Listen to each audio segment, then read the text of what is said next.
and welcome to episode 104 of the Red Leaf Retrocast. It's retro gaming time yet again. Colin, been a long 2 weeks. Indeed, and quite busy for me.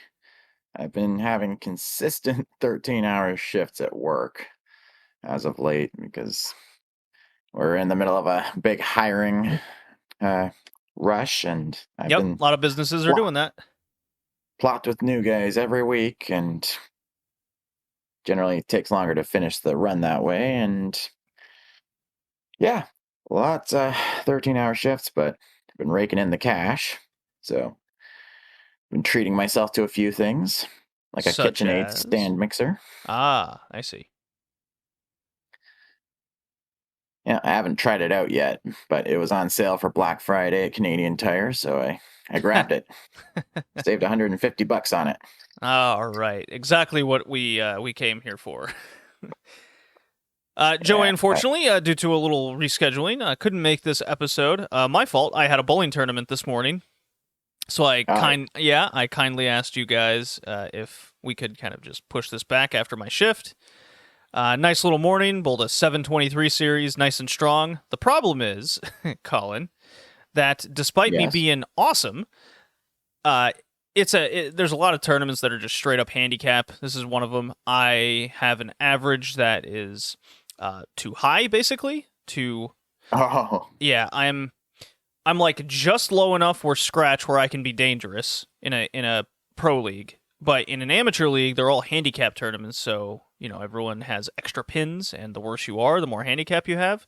Well, I'm too good where I don't have a lot of handicap. So even though I flirt with an 800 series, there are scores being announced where this guy bowls like a 325 because it's, you know, a 240 game and plus handicap, and it's like, well, I could fucking bowl 300 and I still can't beat that. So that's how that morning went. But I bowled very well, and I was very happy with my performance. That's what I did this morning. Good stuff there. thanks. Yeah. Almost bowled a 300 myself. Twice.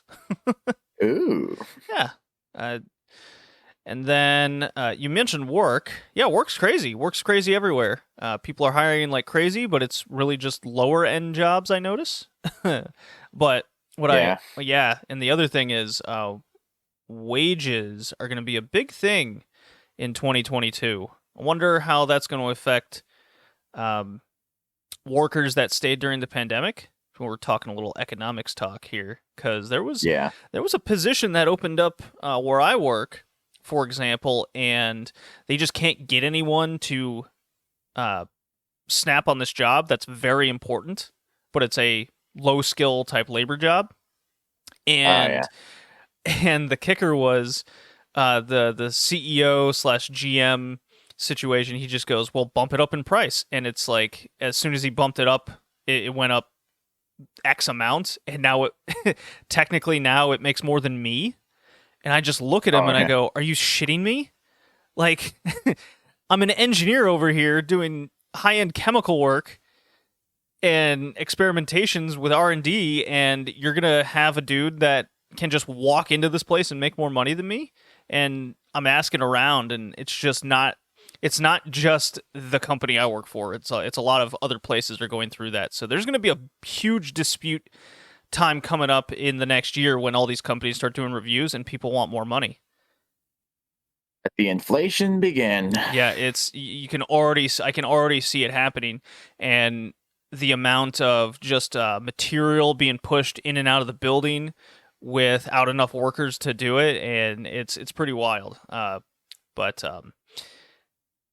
I've been kind of checking out a lot of Netflix shows in my free time lately. Yeah, I kind of put the video games down the last 2 weeks, and I started watching some shows that I was interested in and heard good things about, and obviously some out of just morbid curiosity to see how good or bad they were. So, for example, have you heard of the Netflix show Arcane? Sounds familiar. Is that the League of Legends show? I don't know if it's League of Legends, but it's an animated show. You know what? Let me pull up like a wiki here. Yeah, because I kept getting like little recommendations for it whenever I was watching Squid Game. I finished that, by the way. The origins of two iconic league champions set in utopian power of underground of Zon. So I guess, yeah, it is. Well, I'm about 4 episodes in, and it's really good. Oh, yeah? Yeah. The first 3 episodes is like what I could attribute to like a Marvel good guy supervillain origin story of two sisters that are related to each other, and both, due to certain events, go down opposite paths, but they each have the same upbringing of tragedy. And Oh, yeah. and all while this one scientist dude unlocks certain type of magic technology, and he takes a risk, and his life really turns around, and he's kind of one of the most important guys. And you can kind of tell this guy, nothing's been revealed to me how all of this is going to be connected together between these 3 characters. And however, they all have their interesting origins and how they came to be, and not dystopian, that's not the proper word, the dysfunction of the two society, high society versus the people that live underground, separatist, low-born type society. And the 2 sisters grow up in this underground city, while the scientist grows up in kind of a totally different world. How are they going to come together? And all the side characters are just phenomenal. The main side characters all create they impact the personality of our main characters, which is very strong writing. I'm a big fan of this series, and I'll be continuing watching it. However, there's just one thing that I really wish because each episode is anywhere from like 40 minutes to an hour. There's one aspect of the story that they just haven't hit on yet, like really at all. And it's a void that, for my enjoyment of what's happening, I need this to be filled, because I feel it's so important to the story, the ongoing overall plot. The story is, why are these 2 societies separated in the city? I'm sure they'll get into it. It would seem foolish that they wouldn't establish why these people are forced to be underground and upper society is above ground, and why like seemingly no one can live or pass between the two. It seems it's a huge gap that I need filled. Gotcha. Yeah. No further thoughts, Colin? You got nothing? I know next to nothing about League of Legends as it is. Well, I know nothing about League of Legends. I'm just talking about the show. I mean, it sounds like a pretty deep plot. I mean, sort of just with all the nation and faction disputes. Sounds a little bit like Ruby or Game of Thrones or whatever else. Just like seems like epic scale type stuff. So kind of interesting, but I don't know if I'll watch it anytime soon. Oh, I think you would love. I think you would love this show. I have no doubt. I might check it out. Yeah. I mean, I just finished Squid Game, so. Yeah, what'd you think of Squid Game? I liked it. It's pretty well written, very intense. That one glass platform game was really nail biting.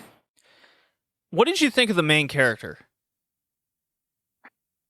It's like, I don't know that I like him overall. I mean, at least at the beginning, he's really hard to like because he steals from his own mother's bank account just to gamble. Oh yeah, he's a shithead. Yeah. And you can tell he improves over time. Sorta. But yeah, kinda. But what about the ending? You know, I don't know what to think about it. I mean, I know a lot of people really don't like it. I know I was talking to my siblings about it last night because another FYI, we had early Christmas yesterday. Early Christmas? Yeah, my sister was only able to come to Canada from Germany during November, so we had something of an early Christmas celebration yesterday before she has to fly back out. Where does your sister live in Germany? I think Berlin. Okay, East Germany. Okay. How long has she lived out there? Between 10 and 15 years. Okay, so I assume she speaks German fluently. I'd be surprised if she didn't. it'd be weird to be out there that long and you don't pick up the language. Yeah. Yeah, she's moved around quite a bit. I mean, I think she started in Berlin, then went to Weimar, and then to Cologne, and then back to Berlin. Oh, okay. So it's kind of wherever a job takes her kind of situation? Something like that. Yeah, okay. Yeah, I really like Cologne. That was one of my favorite cities to consistently visit. I wasn't more than a couple hours away from it when I was living over there. Very fun city. Yeah, if you want to go to like a festival or any sort of festival or celebration, I give Cologne the highest of marks. I love that city a lot. Cool. Yeah. Yeah. The other show on Netflix I watched might sound a little controversial. It's the Cowboy Bebop live action. Yeah, I've been hearing about that. So I went in with an open mind. What have you heard about this show, Colin? Because obviously you're familiar with the anime. I heard it sucks. Just it sucks, nothing in particular? Well, a lot of people are commenting on how the actor playing Spike was actually older than the one playing Jet, which seems ass backwards. And well, I mean, does that matter? I don't know. I've also been hearing it's going a little more politically correct than the original anime. How so? I haven't really looked into any details, but for my money, I just feel like the whole thing is just unnecessary. The first show is already kind of a masterpiece, so it's kind of like with Disney making live action remakes of their animated films. People seem to like them. Not necessary. Well, they pay money for them, but they don't seem to like them any better than the originals, at least from what I've seen. I haven't heard anything like too bad about the live action Disney. Well, my take on the Cowboy Bebop live action is, honestly, I'm not sure where the hate's coming from. Because I'm watching the show, and it seemed like they have the spirit of the... I hope my mic didn't top out right there. Ooh. Anyways, I hope it seems like they have the spirit of the characters totally down. John Cho, I think, does a really good job as Spike Spiegel. He has great comedic timing. He's very kind of laid back, relaxed. I think the live action has kind of hit the quirky goofiness that's involved in Cowboy Bebop, because in of itself, it's a bit wacky. Like, let's be honest here. Okay. The guy who plays Jet, I think, does a phenomenal job. Now, my one critique is not enough Faye Valentine. I'm 4 episodes into it right now as well, and Faye shows up in just 1 episode, and what they're doing, I think, kind of works better as a Netflix show, or at least a TV, live-action TV, because we know, you and I both know that the original Cowboy Bebop anime is very episodic. Like, besides, like, maybe the first couple episodes and the last couple episodes, nothing's kind of together in any sort of continued story. In the live action, they go through I think they go through the faithfulness of the beginning episodes very well, and they throw in trinkets of elements to continue some sort of plot involving Vicious and Julia, which I actually quite liked, because I could see a lot of people watching the show and just kind of going, this is kind of goofy. It's just episode after episode, nothing's happening. And I've kind of seen that critique a little bit from some people just online. The guy who plays Vicious, I think he has a bit of the character down. It's his it's the actor's look that doesn't quite match up. I mean, the dude's ripped and he has very good facial expressions. It's just he himself doesn't quite look the way he should. That's my one minor complaint about the dude. I think he has the character and the psychotic nature behind him pretty good. The stories are very straightforward as well. If you've seen the anime, you know it's got the red eye dude in episode 1. Episode 2 is kind of a little further introduction that they're poor as fuck bounty hunters. Yeah. There's was it third episode or fourth episode where Jet is trying to get money so he could buy his daughter this doll that's very popular.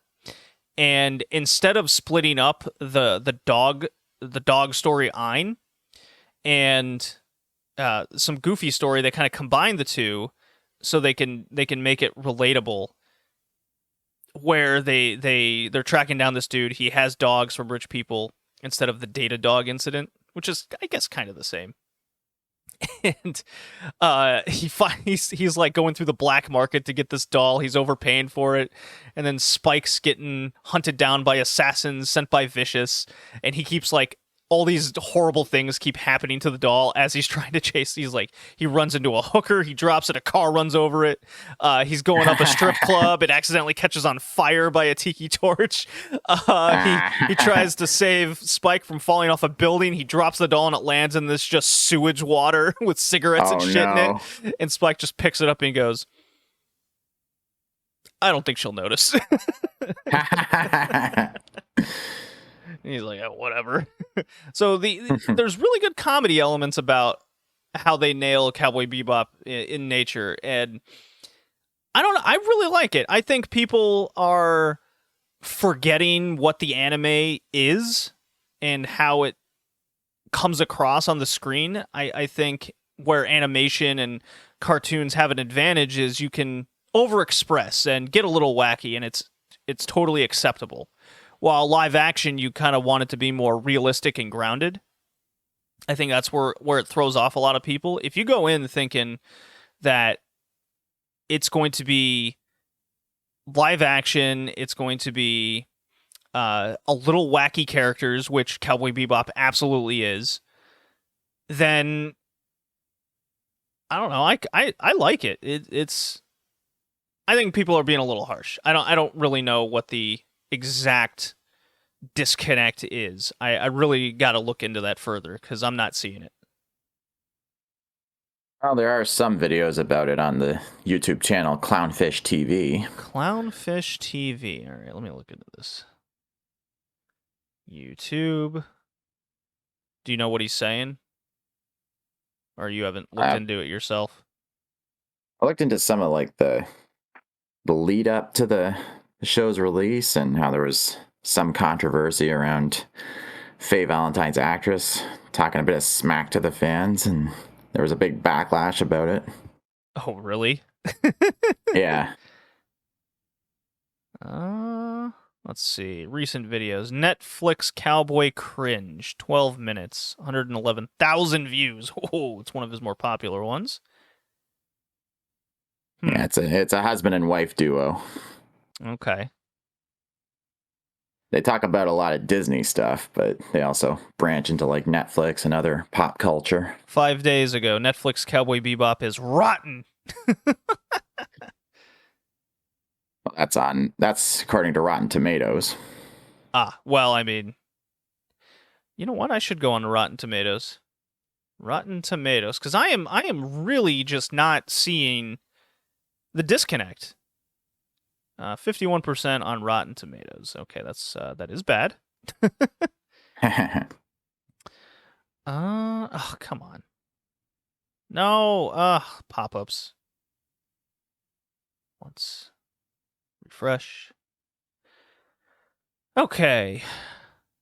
I like John Cho in it. I think he's done a good job getting the Spike character. He clearly did a lot of work in getting the whole martial arts type background into him. He got in a great shape for the role. I think the fight scenes that it keeps it filled with action. I mean, the opening scene is real cool where they bust in that casino, dude's taking over, and then they throw in some comedy elements of him just kind of walking down. The main villain in the opening scene is incredibly out of his mind. And then one guy comes out of the bathroom with what they call a disruptor gun. It essentially is this space rifter gun out of Ratchet and Clank. And they're like, whoa, dude, don't fire that in here. We're all going to die if you do that. And he's like, oh, you can't make me. And then of course, he fires it off. And then it just absolutely blows a hole into the thing. And so that's pretty wild. Let's see. Rotten Tomato. Where do I see these review takes? Score details, I guess. No? Top critics?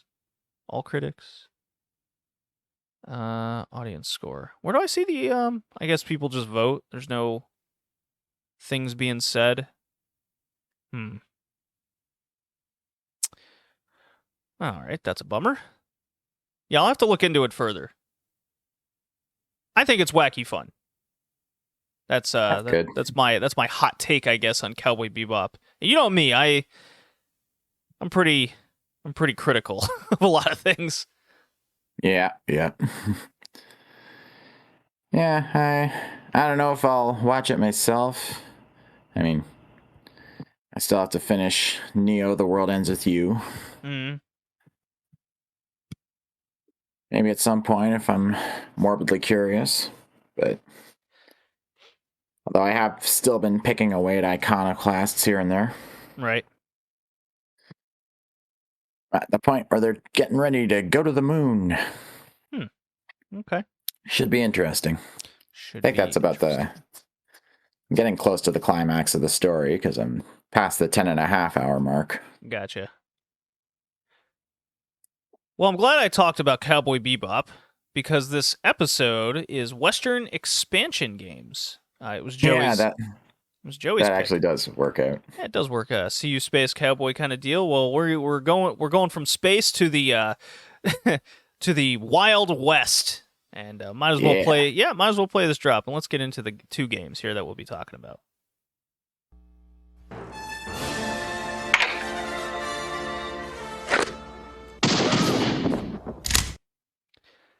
Got that Mad Dog McCree showdown time music. I hope that came across pretty well. I know the audio was a bit lower there. So, Western expansion. I don't recall. I have Joey's notes actually in front of me. Let me pull them up. I guess they're not technically in front of you. You get what I was going for. Let's see here. Expand. Okay. Reason for picking, it is almost American Thanksgiving. Very true, Joey.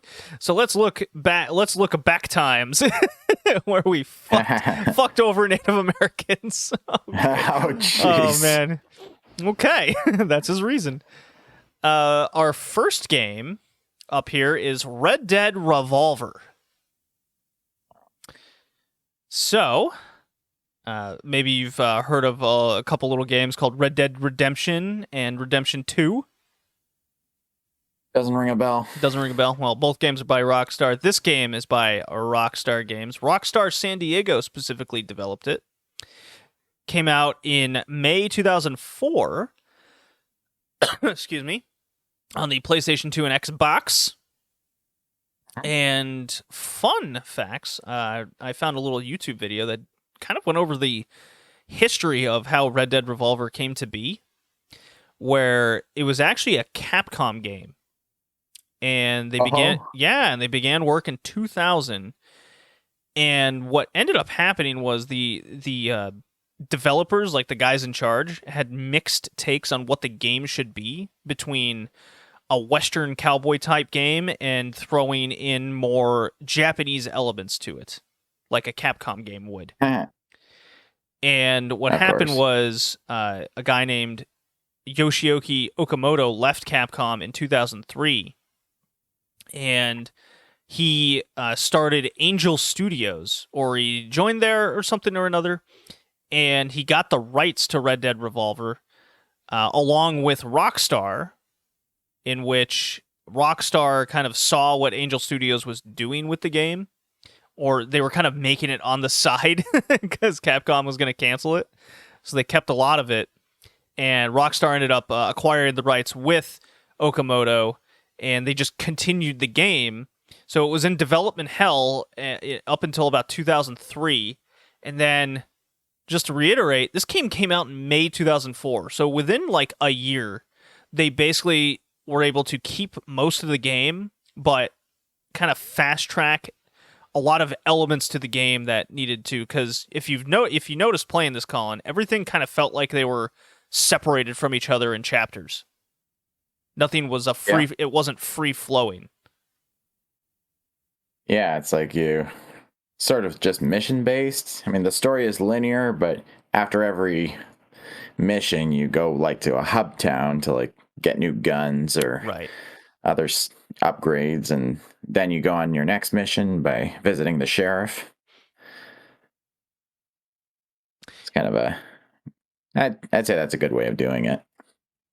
Yeah, it allowed them to try to make each chapter or level unique from the other, but it in turn it kind of made things very small in the grand scale. You like each town or train level or what have you was a very condensed map.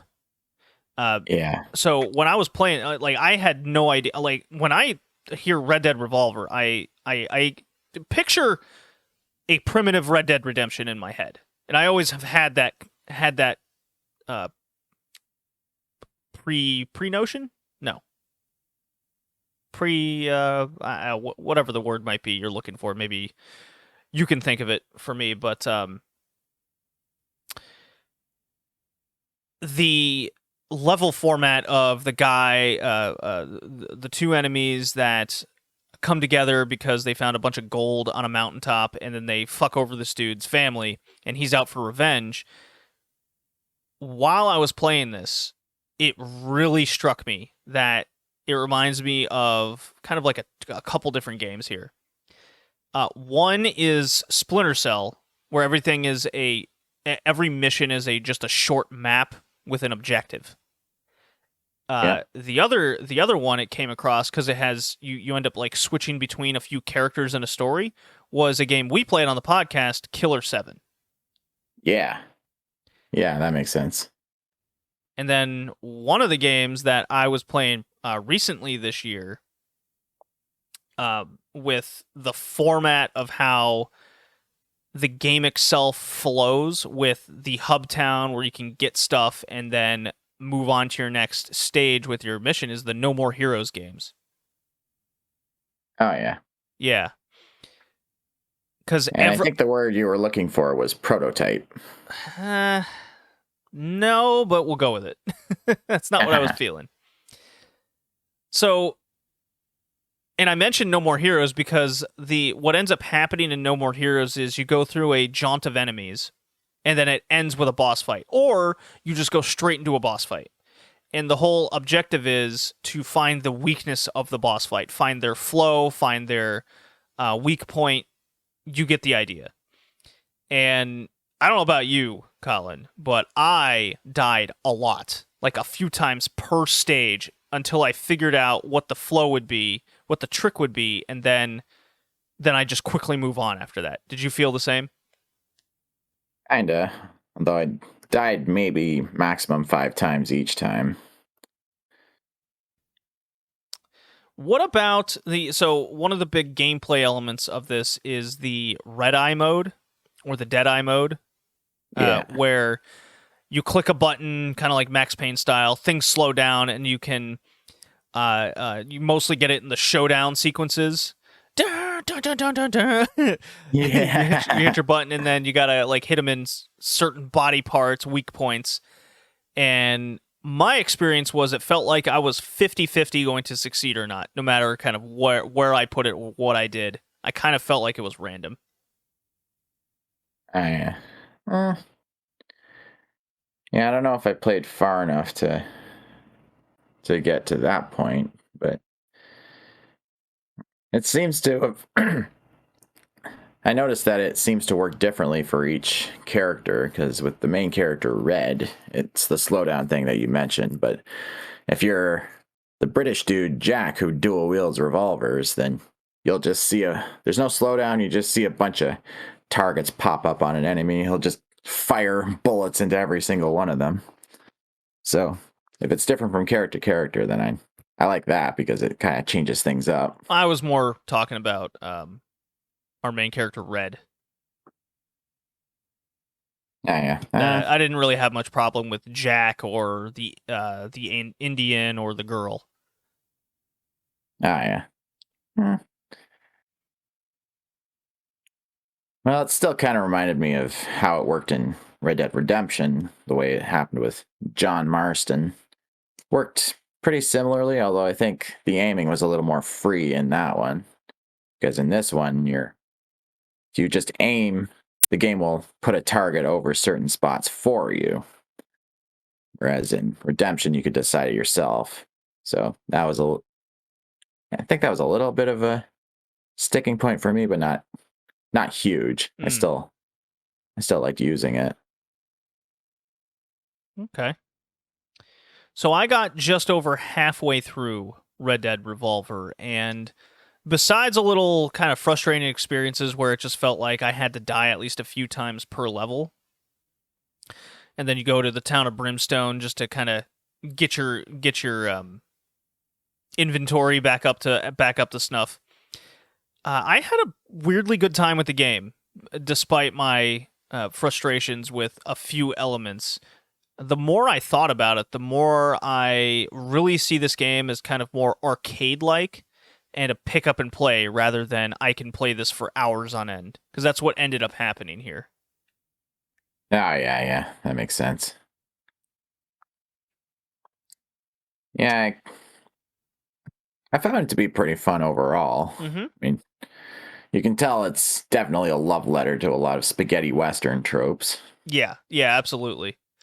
It was a little wacky with the boss fights, but that's kind of where that Killer 7 vibe and No More Heroes vibe really clicked in. Where you're shooting Fat Porky or whatever his name is, and then another enemy will be called just Smelly Joe. Like, who are these characters? Yeah, I like the fight with the I think it was like Fat Porky. He had all the dynamite strapped to him, and you couldn't hit him from the front. He'd always just charge at you and then blow up some dynamite to send you flying. Right. You had to circle around. You had to get out of his line of sight and then circle around and shoot his butt. Yeah. Yeah, it took a little bit of skill and strategy to take him down. Yeah. Have you ever played Gunsmoke? I have not. But you are aware of what Gunsmoke is, the arcade shoot 'em up? I don't think so. I mean, I've heard of the game Gun, but that's it. No, totally different. So Gunsmoke was made by Capcom, and it's a Western game that's 2D, arcade, 2 characters on a screen, one if you're playing solo, and you go through a town and ends in some sort of boss fight as well. This really came across as the 3D version of what they wanted Gunsmoke to be. And then take away Capcom and put a Western studio involved. It completely changed. So I could see why there was a disagreement in development between here, because it definitely comes across as this half Japanese, half Western type game. And I wonder how this sold actually. Got mixed reviews. Precursor to shoot and cover, or cover shooters. Let's see. 140,000 units. Lifetime sales of just under 1 million by 2010. I wonder if that's good. Because the thing about Rockstar during these kind of early to mid 2000s was they were pumping out a lot of these kinds of games. You had Warriors, you had this one, you had Bully, and then you just had their Grand Theft Auto, which ended up taking over.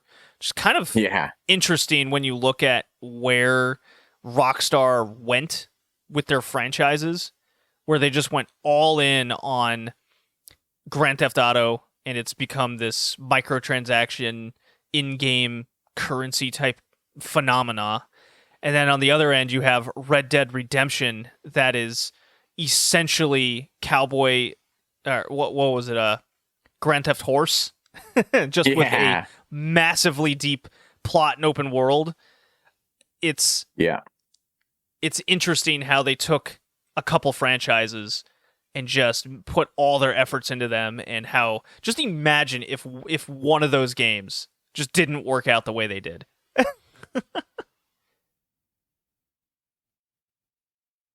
Yeah, who knows? I mean, as far as Revolver is concerned, I do kind of like the loading screens. You get to see Red twirling his gun the entire time, and once loaded, he holsters it. Although I don't like that the cutscenes are unskippable. I know it's a product of the time, but it's still annoying. It's definitely a product of the time. Yeah, you got to watch them each and every time. What I thought this game absolutely nailed, and I did look into it a little bit more, was what elements of the game were able to be transferred like completely from Capcom and were ultimately left unchanged. That was the atmosphere and presentation of the game. So your Old West styles, kind of static on the screen, the more mellow matte based burnt paper look that it's got going on. It almost looks like a film reel from the 20s kind of going on. All of that was mostly left unchanged from studio to studio. So that's why they were really able to get it done in the year, was because they could kind of copy and paste level elements from one stage to another. And the gameplay, while it's rough and kind of buggy in places, it's really the same gameplay over and over again. So there was a lot of just the basics of the game that they just had to refine from stage to stage, rather than the atmosphere and presentation, which seemed to be already made. And that's what gives this game a lot of love, and I give it full marks in that.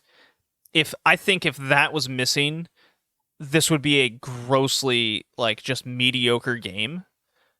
That's my opinion. Do you share something similar? Yeah, I think so. I mean, I also like the sound effect. It matched with the atmosphere. Just like there was still that feeling of power from each gun. They felt like they had an actual punch to them, which is what should be the way it should be in an Old West style game. Right. Yeah, the whole bounty hunter element in it, I think, worked well. Gave you reason for the character to go from place to place. Keep that episodic nature. I think it's definitely a game that you should check out if you're a fan of shooters. Especially if you're a fan of kind of a Western presentation. There's a lot this game just absolutely nails. Yeah. So I was pleasantly surprised. Though I found that shopping for guns was a bit wonky. I mean, in the hub town, you can go to a gun shop to get more guns or upgrade existing guns. There are a whole bunch of other shops to go for upgrades or unlockables, but once you take a mission, you get a whole new selections of guns to buy. And it's really annoying if you already spent all your cash in town, and then you can't buy anything from this new selection if you really wanted it. Yeah. The whole there was definitely a disconnect between what you got to do in Brimstone, what these weapons and whatnot actually do and accomplish, and then you go into I know exactly what you're talking about. That happened way too often, so I ended up just kind of looking up a guide of what I should have for the next level, and that made it significantly less frustrating. I really wonder how much of that aspect of the game they just kind of hand waved to focus on the actual gameplay and mission based elements to it. Yeah. Yeah. I found the aiming to be pretty forgiving. I mean, there were times when the crosshairs weren't even on the enemy and they still got hit. No. Though I wish there was a way to reload without emptying the gun first. That could be a little annoying. Yeah, I kind of found a workaway around that, because when I was in the middle of a boss fight and I'd be like 1 shot away, or 2 shots away, but I have 1 left in the gun, what I would do is take cover and just randomly fire off a couple shots, and then I would have a full tank to really spam into him. Because there's a lot of enemies you'll come across where you can like unload on them and they're as strong as the fucking Liquid Terminator. Yeah. That came across. The one downside of that is I did find myself quite a few times just out of ammo, and I'm like throwing knives, I'm throwing dynamite. These guys are moving really fast around. It didn't quite work. I think anything involved, like you give me a Western game and there's a train involved, that's a win. Like immediately. I don't care what the mission is. You give me a train Western thing where I'm robbing a train, I'm blowing a train up, running up the train and going through enemies. Those are my favorite things in games like this. It never gets old to me. I'm Gatling gun shooting on the side of a train, mowing down enemies on horseback. Those are so cool. That happened quite a few times in this game. I think 2 or 3 actually, in different elements, and that was a lot of fun. Do you remember when what was that game I played a year or so ago? It came out. Was it last year? Might have been last year. It was Call of Juarez. No. Desperados 3. Played that last year. Yeah, I love that is just super cowboy, super Western. It's kind of a puzzle game. Like, I love that. And Red Dead Revolver, as I was going through stages, gave me that sense of just fun feeling. I had a blast with this. This was a lot of fun, despite some frustrations and critiques I have. I give it a solid B. Yeah, I give it a pass. Yeah, you pass. Colin passes. I gave my tier early because we only have 2, but that's my tier. What's yours? Yeah, I'll give it a high B. A high B. All right, so we're both on the B side. Makes sense to me. Mark these down. We'll reiterate these at the end, but there's only 2 games. This game averages about 8 hours, and it's pretty cheap. Xbox, it's like $8. PS2, it's about 11. So that's disc only. So it's very affordable. I would say go out and grab that. Yeah, I already grabbed my copy for $15 a while ago. Yeah, so. That's in Canada, so it's a little bit more expensive, but yeah, you get the idea. Yeah. Okay, Colin, why don't you take the next game here? I didn't read Joey's thoughts. Fuck. Controls are pretty decent. I like Deadeye mode. AI can be really dumb at times. Cutscenes are a little ridiculous. Well, yeah. On the train level, I love that the girl stops screaming to explain what is going on. Something must have happened to the engineer. Then hat flying off. The headshots is a nice touch. Story is okay. Chapters are annoying. Like the end of the train. He passes. Also gives it a B. Ooh. How about that? We're all in agreement. Bees everywhere! Run! Not the bees! They're in my eyes! Okay. Next game, sir. So yeah, next game is The Oregon Trail on PC. And I don't have any of the release info in front of me. December 1971. Oh my god. Wow. That is retro. Even more so than the Atari games. Damn right. We've gone from 2004 to 1971. An educational software game by the Minnesota Educational Computing Consortium. Consortium. Ugh. Words. I can speak today. Shut up, Colin. Just call them Mech. Mech.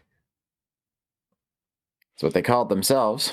So, right quick, I have to say right away, I played this game when I was in elementary school on like the Apple II thing that we'd have in class, or a Macintosh in some other classrooms.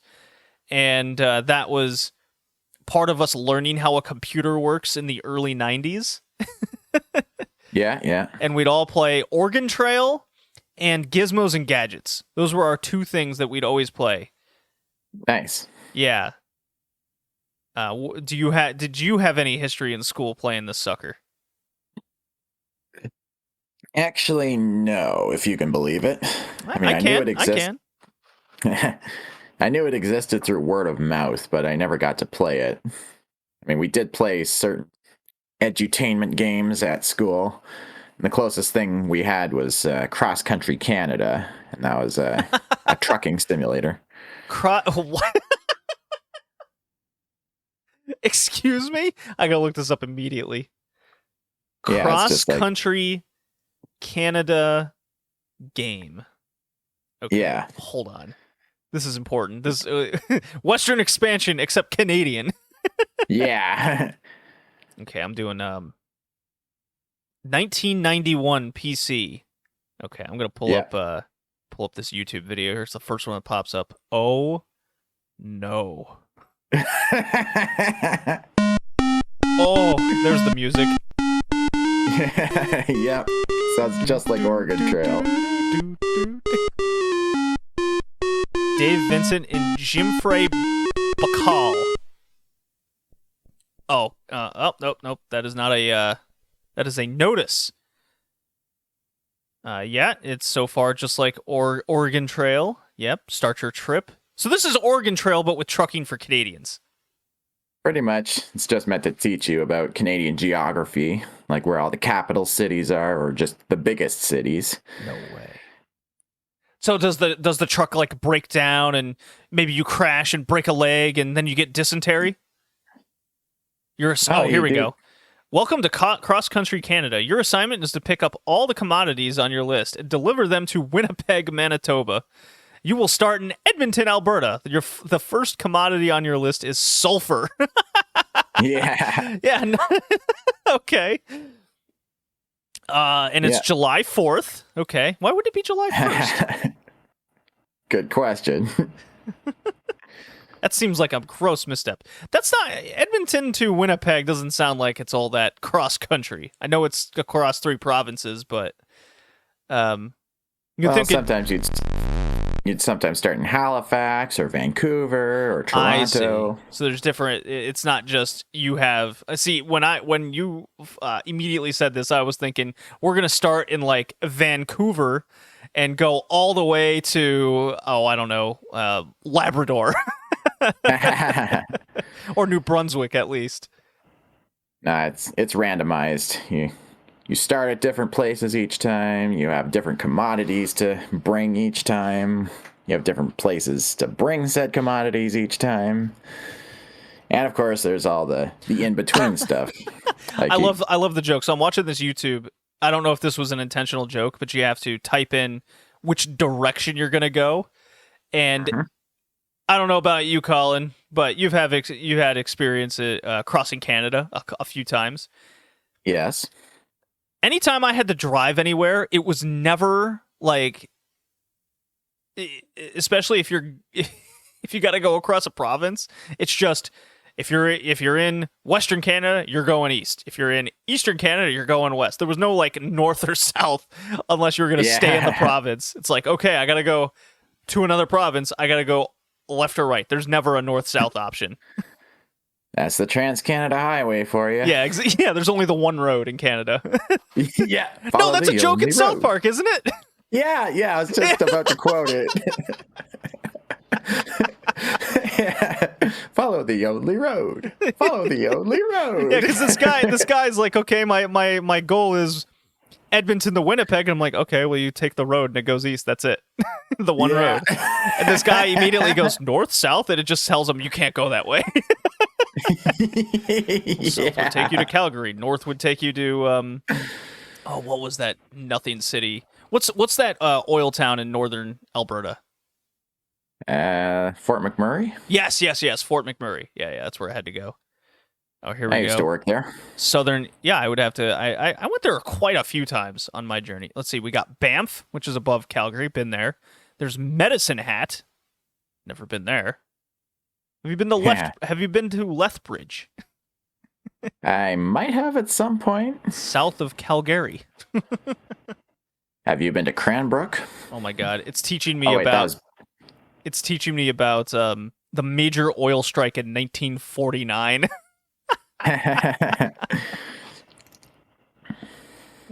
Drive safely. Buckle up. Yes, very exciting. Lethbridge, Alberta. Population 62,000. This is fantastic. Yeah. And for those listening, the way the game plays is you don't really like pilot the truck. You're just like typing in commands. Sometimes it's a good idea to, if you type in "put on seatbelt," the game will say, "Congratulations on your good habits." Yep, I just saw the guy type that in now. He's he's in Medicine Hat, Alberta, population 54,000, and it looks like a lot of desert. Yeah. Get food. You look for a restaurant. You manage to find one. Your meal arrives. Yeah. Delicious. You pay $10 and then leave. Yep. Alberta is Canada's Texas. Oh, absolutely. I can completely confirm that. I did have some debates about what cities in Texas that Edmonton and Calgary are comparative to. I think because the Calgary Stampede exists, that Calgary is Houston and Edmonton is Dallas. What do you think? Mm-hmm. I've never been to Houston or Dallas, so I can't compare. Oh, okay. Well, let's see. We got Regina, Saskatoon, Prince Albert. I've been to all these places. I have been to Moose Jaw. Oh yeah. Yeah. Regina's got the Mountie training location. Oh yeah. Yeah. I forget what it's called. It's like the RCAA or something. RCMP, that's what it is. It just told me. Yay! There we go. Yeah. And another thing you can do in the game is pick up hitchhikers. You manage to fall asleep at the wheel. You crash. No! Yeah, that's another thing that can happen. Oh. Sometimes you get a flat tire. Sometimes you can stay at a hotel or sleep in your truck, although you have to make sure that the truck is still running while you sleep. And with the hitchhikers, sometimes they'll give you a tip of like $100 or so, or they'll pull a gun on you and steal one of your commodities. Excellent. This is Canadian Oregon Trail. I'm so happy I've learned this. Brandon, Manitoba. Wait a minute. What did this just say? Welcome to Manitoba, the land of 100,000 lakes. Okay. We're better than Minnesota. We have more lakes. Haha. And keep in mind, this game was made before the territory Iqaluit became a thing. So it's not there. It's just Northwest Territories. Well, I see the map. It looks like there's the Yukon. Looks like the Maritime is just that's Quebec. Looks like Quebec's like twice as big as I remember. Yeah, it looks like none of it and what's it called are still one solid one. Oh. Yeah. So that's right. Yeah, Canadian. So yeah, Yellowknife's there. Whitehorse is there. Yeah. Okay. All right. So I think that's enough of cross country Canada. I might as well add that to here. This sounds ridiculous. I'll give it a C. Yeah, we can actually do you mentioned before doing like a Canadian game theme at some point. Well, we just did Western Expansion, cross country Canada on the fly. Solid C from me. Yep, we got one with 0 experience and the other with lots of experience. Sort of the reverse of with Oregon Trail. That's right. This is fun. Go figure. Although aside from Cross Country Canada, I did play Mech's follow-up game to the Oregon Trail, and that's the Yukon Trail, which plays pretty similar, but is a much softer version of it because you can't really die in it. Please tell me it's a dog sledding adventure. Unfortunately, no. But what a missed opportunity. F immediately. yeah, it's still like Oregon Trail, as historical tour, or historical tour of the kind of journeys that people would make during the gold rush. Mm. Because you'd go from like Washington State on a ferry all the way up to Alaska, and then from there you'd follow a trail all the way to the Yukon, and then once you get there, you have to build a raft while waiting for spring to arrive, because you can't navigate a frozen river. Then you get to Dawson City and look for a gold patch. And when it comes to the Yukon Trail, it's definitely more advanced than the Oregon Trail in terms of like graphics and like visuals and all that. And there's even voice acting in it. And the only thing your actions throughout the game affected was how much gold you got at the end, and that would allow you to compete for high scores. So you can't always strike it rich. It really depends on what patch you decide to get to. But yeah, it's made by the same people, Mech. But yeah, enough about Canadian shit. Let's go. Let's I gotta get back ask to Colin, American. What did you start out with? Because you can play this in your browser on your phone for free. Like Oregon Trail is just super accessible. I'm sure you can even get it on a graphing calculator, your TI-89 at this point. Yeah. So I recently played this at work on the fly with the fellow engineers, because he was telling, I forget how Oregon Trail actually came up. This was like a month ago, by the way. It's very recent. And he was telling me a story about his buddy in school. And he grew up in New York. And his friend was able to almost beat the game, get to the Oregon get to Oregon with no clothes. He bought all he did was buy all the oxen he could, and bullets. Like, that was it. And he went as a banker or something. So he was like, he managed to have 2 of the family members alive by the end of it, but then the raft crashed, or it was like just before the raft section. I just went, that doesn't sound right, because you get to like the first Missouri River fording, and it's like a 60% chance you'll survive if you ford or not. Because for those that don't know what the Oregon Trail is, you have, I think it's like 5 family members. You name them all. You got like 2 sons and a daughter or something, or and then the father, mother, whatever it might be, and then you pick a job where it's like banker or what were some of the others? Shoot. Banker. Oh, I don't remember. Do you? I don't have it off the top of my head. There was banker, there was carpenter. I can't remember the third one. I feel like there was like 4 or 5 of them you could choose from.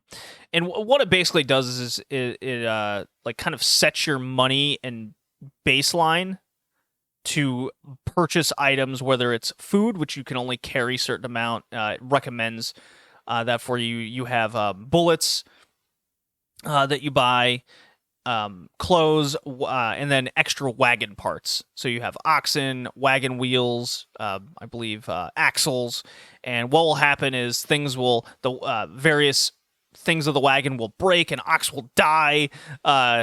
You'll try to go over a river with 3 options between a ferry, which takes time, a forge, or just going straight up just across with your ox and hope you can make it. And depending on how deep or fast the river's going will affect if you will topple over and lose a family member or lose food.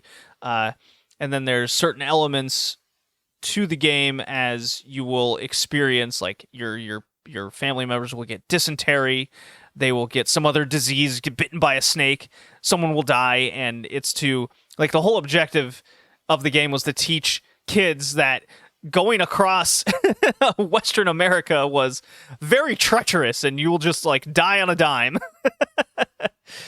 And you wanted to get there before the harsh winter, and more often than not, you'll have like maybe one person left if you can even make it to Oregon itself by the time you get there. And there's branching paths to certain cities, to re-up certain items or what have you. It's super goofy to just kind of put on your browser and play for like 10 minutes to see how far you can get. It's still fun to this day. I get a kick out of it. Yeah, it's infinitely replayable. No two playthroughs are the same. I mean, you start at the same spot and end at the same spot, but you get all kinds of stuff will happen at random. You have to navigate around it. Yeah, you're getting like yellow fever, measles. It's just all these horrible diseases. You just get it. Cholera. Yeah, cholera was very popular. Dysentery. Broken limbs. Oh, I didn't get any broken limbs. I always got dysentery and cholera. Those were and bitten by a snake. That was very common. I got those too. A couple of times one time a family member had a broken leg, but I just kept going. Yeah, it's like, walk it off. Yeah. You always crack jokes about that. You'll be fine. Whatever. We'll make it to Wyoming before you know it. Yeah. That's 3 months away. Broken leg heals in 6 weeks. I went as a banker. I got myself no clothes. I bought all the oxen I could, and I bought all the food I could, and I still had a lot left over. So I went naked because it was I started in spring, so I had the whole summer. See, here was my train of thought, Colin. I wanted to try to copy that story, and I was like, it's summer. We're not going to need clothes anyways. I could always buy warmer clothes as we get closer to winter. Yeah. And I got almost all the way there, and then just before I hit Oregon itself, I got cholera, dysentery, and bitten by a snake all in one like fail swoop, and everybody but one person was left alive. Like just at the end, I went, "This is a horrible story. This is ending terribly."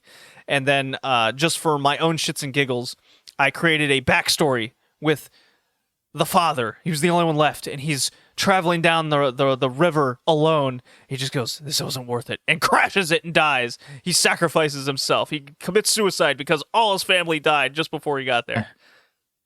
He couldn't handle it. That was my Oregon Trail story.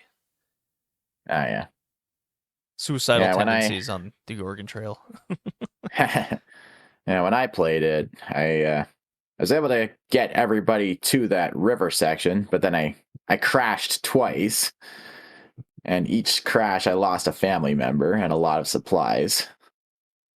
But ultimately, I got 1,265 points from the playthrough. Though since I went as a carpenter, my points got doubled. Oh, yeah, that is a thing, isn't it? Yeah. So I got like 2,310 points, 30 points.